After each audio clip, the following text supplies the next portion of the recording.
ఆవిడ కొన్ని కాంప్లికేషన్స్ ఉన్నాయి. సైనస్ ఉంది, కొంచెం లైట్ ఆస్మా ఉండటం వల్ల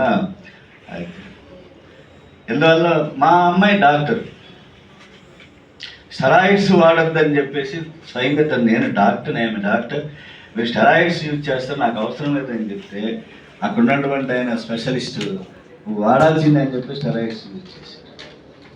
అలాగే భయం వల్ల అవనివ్వండి లేదా సైడ్ కాంప్లికేషన్స్ అవ్వాలని మా మిస్సెస్కి కొంచెం ఇబ్బంది కలుగుతూ ఆవిడ ఒక లెటర్ రాసింది.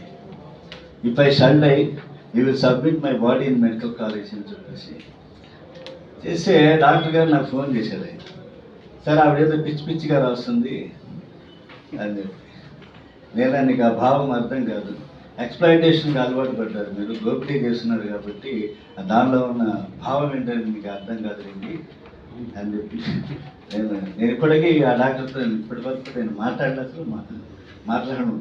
అంటే వైద్య రంగం ఎలా ఉన్నది అనే దానికి నేను చెప్తాను. కోవిడ్లో ఎట్లా ఎక్స్‌ప్లాయిట్ చేశారు ఇవాళ హెచ్ఎంపీవి. చాలామంది అసలు టీవీలో కార్పొరేట్ రంగం అమ్ముడిపోతున్నారు వాళ్ళ ప్రచార సాధనాలు.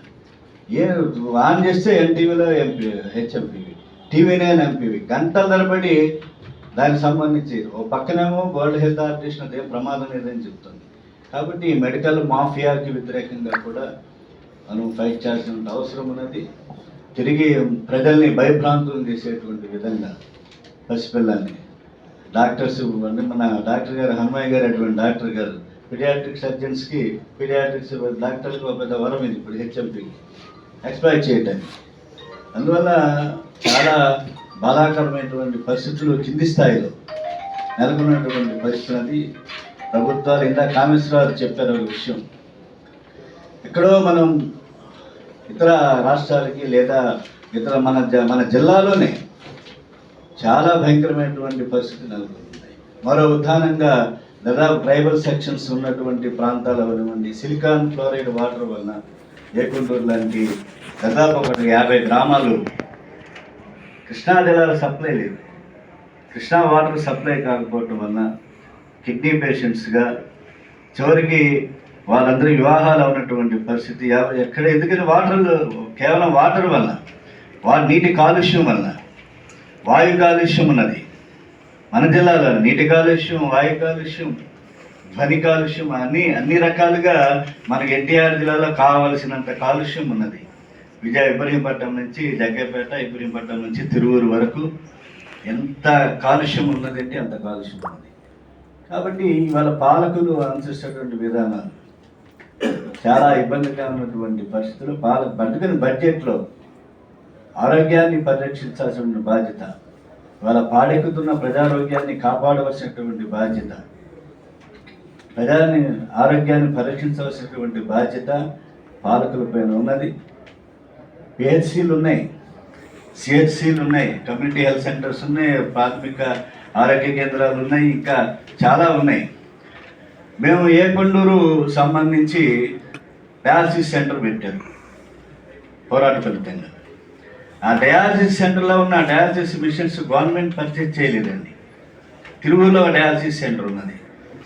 ఈ 2 చోట్ల కూడా ప్రభుత్వం ఇచ్చింది అనుకున్నా నేను.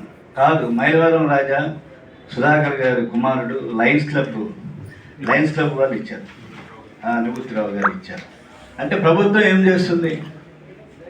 ప్రకటనలు ఇస్తుంది, బ్రహ్మాండమైన ప్రకటనలు, ఎమ్మెల్యేలు, ఎంపీలు. కానీ ప్రభుత్వం ఒక్క డయాలసిస్ మిషన్ని కొనవలేనటువంటి పరిస్థితి. ప్రభుత్వ ఆసుపత్రి పిహెచ్సిలో నామావశిష్టంగా, కమ్యూనిటీ హెల్త్ సెంటర్లో నామావశిష్టంగా ఉన్నటువంటి పరిస్థితి. ఏ మెడిసిన్స్ ఎక్స్పర్ట్స్ ఉండరు. ఏకొండూరు డయాలసిస్ సెంటర్లో ఎక్స్పర్ట్ లేదు డయాలసిస్ చేయడానికి, అంబులెన్స్ లేదు. కాబట్టి అనేక రకాలుగా వాళ్ళ పోషకాహారం లేదు. వాళ్ళు ఎంతమంది పోషకాహారం లేకపోవడం వల్ల పసిపిల్లలు సైతం, గర్భస్థ శిశువులు సైతం కూడా మనిషినటువంటి పరిస్థితిని చూస్తున్నాం. దానికి కారణం ఏంటంటే బడ్జెట్ లేకపోవటం. పిహెచ్సిని అడిగితే మా బడ్జెట్ లేదని చెప్తారు, సిహెచ్సిలు బడ్జెట్ లేదని చెప్తారు.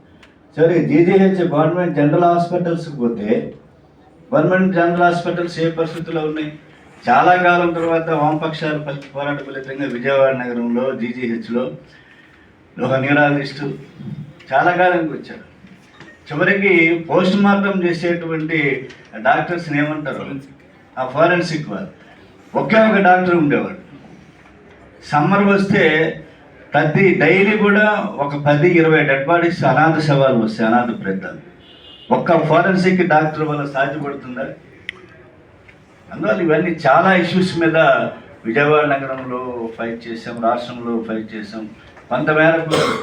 కానీ ఇంకా ప్రతి దానికి కూడా బడ్జెట్ అవసరం. కాబట్టి అవసరమైన దానికి కేటాయింపులు లేకుండా అనవసరమైనటువంటి కేటాయింపులు చేసి పాలకవర్గాలు ప్రజలను నిర్లక్ష్యం చేసినాయి, ప్రజల ఆరోగ్యాన్ని నిర్లక్ష్యం చేస్తున్నాయి.